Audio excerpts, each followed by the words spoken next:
The walls of Black Rock Penitentiary were built from volcanic stone, cold and unyielding, designed to absorb the cries of the forgotten. Within these walls, the concept of justice had long been replaced by the concept of order, and the architect of that order was Warden Silas Vane. Vane was a man who believed that the only way to manage a prison was to strip the humanity from both the inmates and the staff. He governed through a philosophy of absolute breaking. For him, a successful day was one where not a single head was held high. But the delicate balance of his tyranny was about to collide with the quiet resolve of a young inmate named Caleb and the dormant conscience of a veteran guard named Marcus. Caleb was 22, a soft-spoken boy with a talent for sketching and a heart that didn't belong in a cage. He was serving a sentence for a crime he had committed out of desperation to save his younger sister, a fact that Warden Vane used as a psychological scalpel. Vane saw Caleb's spirit as a personal challenge. While most inmates became hardened or hollow, Caleb remained kind, sharing his meager rations and offering words of encouragement to the broken men in Block 4. To the warden, this wasn't kindness, it was a form of rebellion. It was a light that refused to go out in a place he had dedicated his life to making dark. The situation reached a breaking point during a grueling midsummer heatwave. The prison was a tinderbox, the air thick with the smell of scorched stone and the hum of industrial fans that did nothing but move the heat around. A minor scuffle broke out in the yard over a water fountain, and Caleb, true to his nature, stepped in to de-escalate the fight. In the process, he accidentally knocked over a senior guard who was notorious for his cruelty. To any objective observer, it was an accident, a byproduct of a peacemaker caught in the crossfire. But to Warden Vane, watching from his air-conditioned office above, it was the opportunity he had been waiting for. Vane summoned Caleb to the glass box, a transparent interrogation room in the center of the administrative wing where everyone could see the proceedings but no one could hear the words. He didn't just want to punish Caleb, he wanted to make an example of him that would haunt the inmates for years. Vane ordered a red line protocol, an archaic and brutal form of sensory and physical deprivation that had been banned by the state board years ago, but was still practiced in the shadows of Black Rock. It was a punishment designed to shatter the mind and leave the body a mere shell. Marcus, a guard who had spent 15 years walking the tiers of Black Rock, was assigned to oversee the punishment. Marcus was a man who had mastered the art of the 1,000-yard stare. He had seen too much and felt too much, eventually choosing to numb himself to the daily cruelties of the job just to make it home to his family each night. He was the warden's most reliable officer because he followed orders without question. But as he looked at Caleb, who was standing in the center of the glass box with a look of confused dignity rather than fear, something in Marcus's rusted soul began to stir. The warden stood behind Marcus, his voice a cold whisper, commanding him to begin the first stage of the protocol. He told Marcus that the boy needed to learn that there are no heroes in Black Rock, only subjects. He wanted Marcus to use the high-pressure hoses and the high-frequency emitters to begin the systematic breakdown of Caleb's composure. The other guards in the room looked away, their faces masks of professional indifference. But Marcus found his boots felt like they were made of lead. He looked at the controls, then at Caleb, then at the warden's reflection in the glass. For the first time in 15 years, Marcus didn't move. The silence in the glass box became heavy, pressing against the ears like deep water. The warden's brow furrowed, his eyes narrowing as he repeated the order, his voice dropping an octave in a clear threat. He reminded Marcus that his pension, his career, and his family's security depended on his obedience. He told him that he was just a tool in the warden's hand and that tools do not have opinions. Marcus felt the weight of the warden's hand on his shoulder, a physical reminder of the power the man held over his life. Then, the unthinkable happened. Marcus didn't just refuse, he performed an act of heroic defiance that would change the trajectory of Black Rock forever. He took his heavy ring of keys and his department-issued radio, and he laid them on the control console. He turned to face Vane, his voice steady and louder than it had been in years. He told the warden that he had spent half his life following orders that made him feel less like a man every single day. He said that Caleb might be a prisoner, but the warden was the one who was truly trapped in his own malice. Marcus stepped away from the controls and walked to the door of the cell, standing in front of Caleb like a shield. The warden was stunned, his mouth working but no sound coming out. The guards outside the glass box stopped in their tracks. They had never seen anyone, let alone an officer of Marcus's rank, stand up to Vane. The warden eventually found his voice, screaming for the other guards to enter and arrest both Marcus and the boy. But a strange thing happened. The guards didn't move. They looked at Marcus, a man they had respected for years, and then they looked at the terrified, innocent boy he was protecting.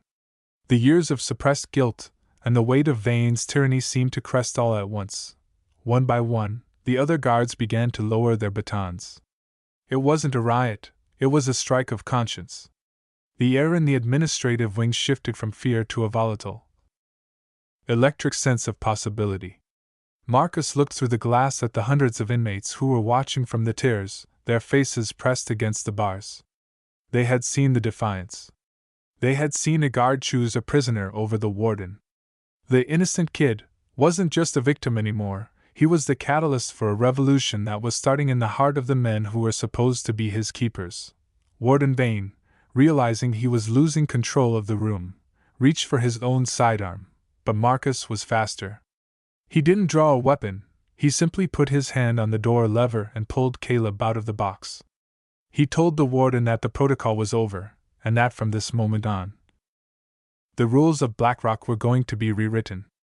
As Marcus led Caleb through the corridor, the inmates began to cheer, not a chaotic roar, but a rhythmic, powerful chant that shook the very foundations of the volcanic stone walls.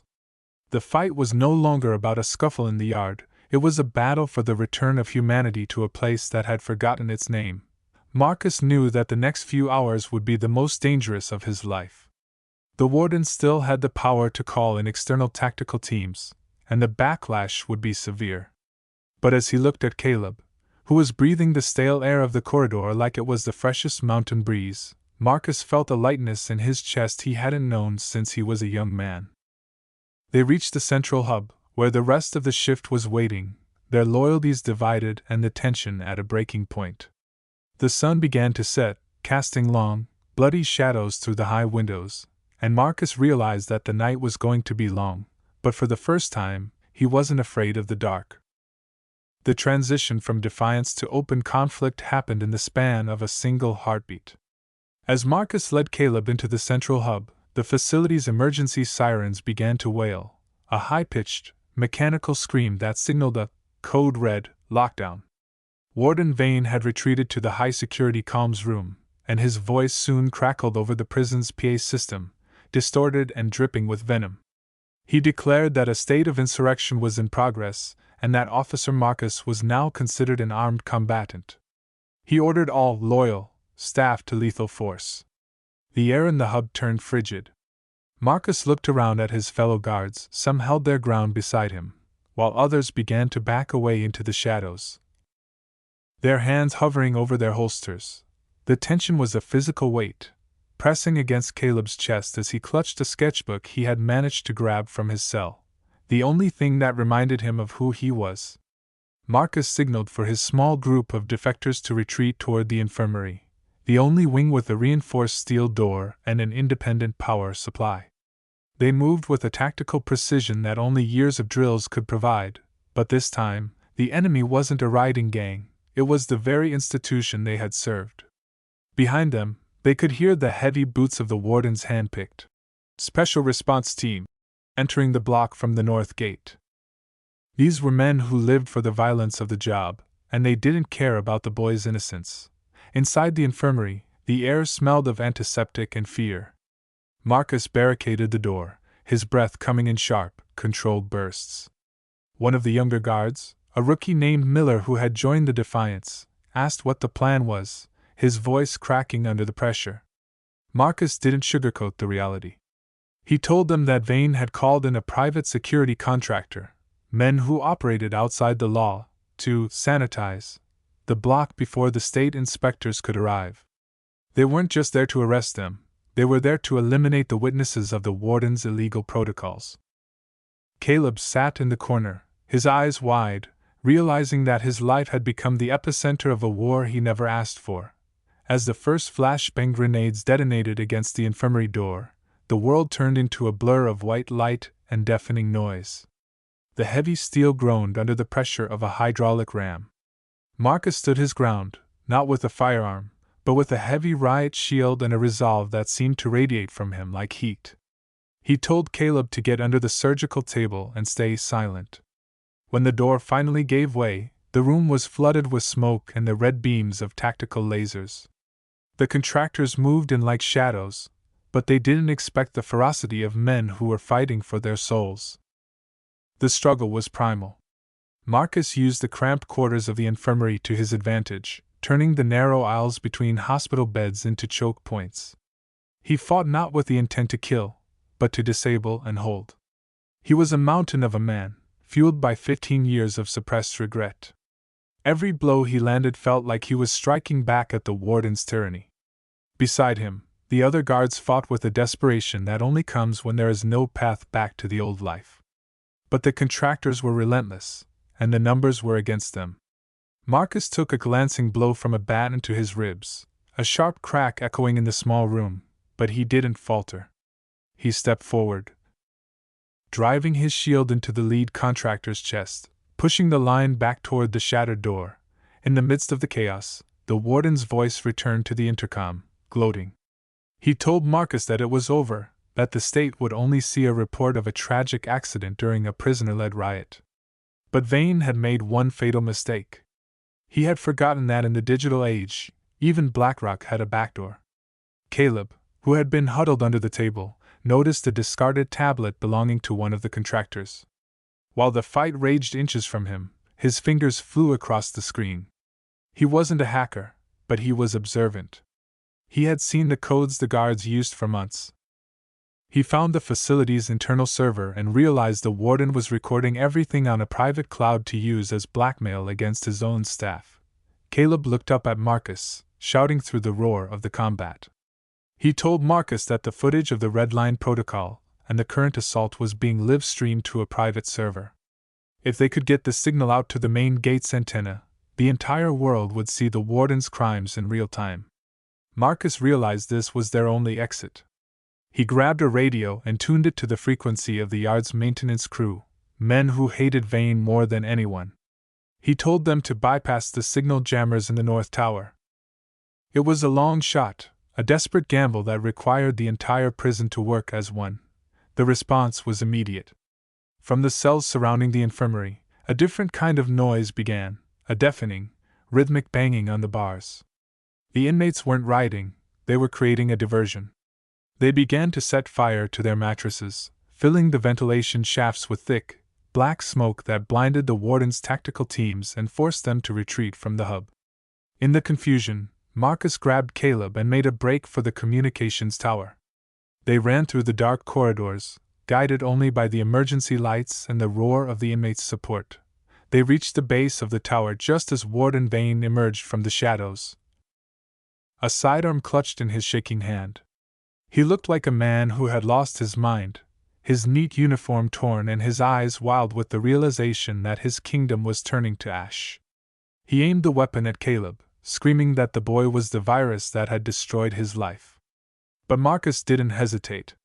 He stepped in front of the barrel, his eyes locked on the warden's. He told Vane that it wasn't the boy who destroyed him, it was the mirror.